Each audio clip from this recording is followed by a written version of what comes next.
पिया ता भूखिया ने मारा लेते भूखिया ने मार लेते हो। भौजी तो हरे रसोइया एक रोटिया ता भूखिया ने मार लेते भूखिया ने मार लेती हो। चौकाता है नदी फूटी गईले बेलना ता टूटी गईले बेलना ता टूटी गईले हो। हे ननदी गेहुआ में लगी गए घुन माता रोटिया सपना भैले रोटिया सपना भैले हो।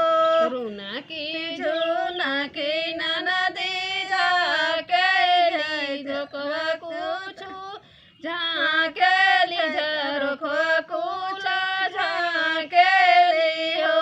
भौजी तो हरे घड़िलवा बूदा पनिया पियसिया बुझाइत पियसिया बुझाइती हो।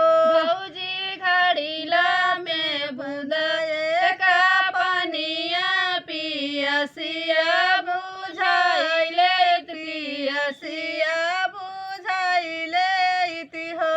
घड़िला